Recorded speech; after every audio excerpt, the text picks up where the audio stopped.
Hola chicos, ¿qué tal? Buenas tardes, les doy la bienvenida a una nueva clase de la materia Teoría de las Estructuras Vinculares. En este caso estamos haciendo un encuentro asincrónico, o sea que estamos haciendo una clase grabada. Eh, Hacemos una clase en diacronía porque me parece sumamente importante también que después del parcial puedan ver los conceptos más importantes de esta parte con un video. En realidad esta clase corresponde a el punto 7 de la ficha de Heriberto Bernal, que es lo que estamos viendo eh, en la materia. Vimos para el primer parcial de los puntos 1 al 6 de la ficha. En este caso vamos a ver del 7 al 10. Esta clase corresponde al punto número 7 y vamos a trabajar el concepto del campo psicológico. Para eso voy a explicar el contenido, después voy a subir un capítulo de Los Simpson a la plataforma para que hagan una actividad grupal, brevemente en formato de análisis, para que puedan mandármela por mail después. Ahora bien, si hablamos de Pichon River y hablamos de campo psicológico, nosotros habíamos hablado de que había un campo externo y un campo interno. En este caso, vamos a hablar del concepto de campo psicológico en particular. ¿Por qué? Porque es el objeto de estudio de la psicología social. Cuando uno investiga, investiga al campo psicológico. Ahora, el objeto de estudio de la psicología social, el objeto que uno estudia es el vínculo. Esto diferencienlo. Una cosa es el vínculo como objeto de estudio de la psicología social y otra cosa es el objeto de investigación, que es el campo psicológico. Lo que yo investigo es el campo psicológico, pero el objeto de estudio de la psicología social es el vínculo. ¿Qué es el campo psicológico? Es el ámbito de interacciones donde se relacionan el individuo con el medio. Ese punto intermedio es el campo psicológico. Está el individuo, está el medio. En la intersección está el campo psicológico. Lagache, según Heriberto Bernal, trabajaba con 6 clases de datos al momento de poder pensar en el concepto de campo psicológico. Cuando uno trabaja con grupos en psicología social, en dispositivo de grupo operativo, trabaja con estos conceptos de el campo psicológico. ¿Por qué? Porque son 6 datos que nos permiten a nosotros extraer información en el grupo operativo para poder pensar cómo intervenir. Estos 6 datos los voy a nombrar de lo macro a lo micro, de lo más grande a lo más pequeño, para ir aumentando el nivel de detalle. El primer dato más global es el contorno, después tenemos la conducta exterior, en tercer lugar tenemos la vivencia, en cuarto lugar las modificaciones somáticas objetivas, en quinto lugar los productos de la actividad del sujeto y en sexto lugar los gestos y las actitudes de la persona. Los 6 datos son los que voy a explicar ahora para poder trabajar y para poder pensar esos contenidos. Si hablamos del contorno, básicamente vamos a decir que son las situaciones en las cuales nosotros manejamos en la vida cotidiana. Tiene que ver con la relación de la persona con el contexto. Hay una totalidad en la cual el individuo se relaciona con el medio y forma parte de ese medio. Tiene que ver con el entorno, el contexto, el contorno, el borde en el cual nos relacionamos. El ambiente en sí. Una vez que veo el contorno, veo cómo la persona se relaciona y demás, voy a pasar a la conducta exterior. Acuérdense que la conducta exterior le interesaba a la psicología social porque formaba parte del campo externo. Entonces, siempre la conducta exterior va a ser provocada por algún estímulo. De la conducta lo que vamos a trabajar de la psicología social para pensar la situación del sujeto, ver qué es lo que le pasa y también ver cómo responde frente a ese estímulo, que puede ser interno o externo. La conducta siempre piensa en que es un elemento que enriquece el vínculo y se toma de la psicología experimental. Tenemos un contexto, tenemos una conducta que se expresa en ese contexto, pero esa conducta va a ser en consecuencia cómo la persona interpreta ese estímulo. Ahí entra en juego la vivencia. ¿Qué es la vivencia? Es la experiencia transitada por la persona.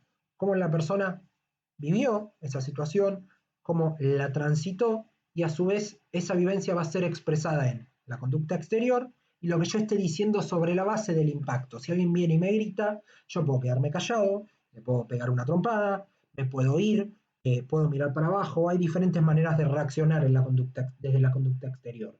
Esa conducta exterior va a estar determinada por cómo yo viva esa situación, que eso es lo que denominamos como vivencia. Nos marca el aquí y ahora de la persona, nos da información de cómo la persona transita las situaciones y tiene que ver con este concepto que decíamos antes de Enrique Prichon Rivière, del concepto de inconsciente, que son el conjunto de historias y vínculos acumulados a lo largo de la vida de la persona. Son todas las experiencias que la persona acumuló que automáticamente va a proyectar en esa conducta exterior. Según las vivencias que haya tenido, las experiencias que ha transitado, es cómo va a proyectar esa conducta exterior. Eso también nos va a marcar la posición subjetiva que tenga la persona frente a la vida y nos va a determinar cómo se vincula con los demás.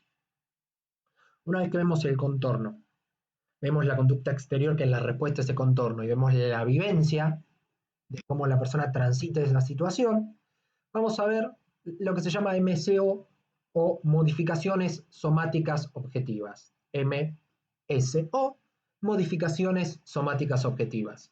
Son signos que nos dan la pauta de que la persona está viviendo esa situación de determinada manera. Son signos observables que dan pauta del estado de ánimo, de las situaciones y cómo la persona transmite eso. Si una persona está nerviosa puede sudar las manos, puede sudar la axila, puede tener las manos frías, puede cambiar el timbre de voz porque tiene mucho miedo, o puede aumentar el timbre de voz porque está nervioso y le puede pasar algo y hablar en este tono. O las pupilas pueden cambiar producto del nerviosismo. Todo lo que tenga que ver con el lenguaje no verbal y el lenguaje corporal, todas las reacciones fisiológicas al momento de abordar el campo psicológico son las modificaciones somáticas objetivas. Después tenemos los productos de la actividad del sujeto, que es lo que la persona crea, produce, genera. Textos escritos, obras de arte, un psicotécnico en un proceso de evaluación psicológica, los dibujos que genere, los relatos, libros, escrituras, textos, lo que sea, y las palabras que mencione. Todos son los productos de la actividad del sujeto. Y en sexto lugar tenemos los gestos y las actitudes del sujeto que tiene que ver con puntualmente el lenguaje no verbal. La persona puede decir que está bien y sin embargo estar nervioso, temblorosa, es muy parecido a las modificaciones somáticas objetivas. Pero hacemos foco en el gesto y las actitudes que tenga y la predisposición que tenga. La comunicación verbal y no verbal, que son los gestos y las actitudes del sujeto, nos van a dar la pauta de que la persona se está relacionando de determinada manera en determinado campo. Con esto me refiero al concepto del campo psicológico, para poder refrescarlo. Acuérdense que es el objeto de investigación de la psicología social, lo que se investiga es el campo psicológico, lo que se estudia es la mínima unidad de análisis, que es el vínculo. Lo que dice Lagache respecto de lo que dice Bernal es que el campo psicológico se puede reducir a 6 datos: el contorno, que es el contexto, la conducta exterior, que tiene que ver con lo observable, con esa reacción que tiene la persona a un determinado estímulo, la vivencia, que tiene que ver con cómo la persona transita, vive esa situación, las modificaciones somáticas objetivas, que tiene que ver con las reacciones corporales y fisiológicas respecto de esa conducta exterior, de esa vivencia, esa relación con el contorno, los productos de la actividad del sujeto y también los gestos y las actitudes, que eso específicamente es el lenguaje no verbal. Hasta acá la clase de hoy. Estos son los 6 conceptos o los 6 datos referidos al campo psicológico. Voy a subir un capítulo de Los Simpson a la plataforma, que es Huracán Neddy, lo voy a subir editado para que lo puedan ver. Sobre la base de eso van a tener que hacer una actividad habiendo visto esta clase y habiendo leído el punto 7 de la ficha de Heriberto Bernal. Espero haber sido claro. Nos vemos en el próximo video, donde voy a estar trabajando el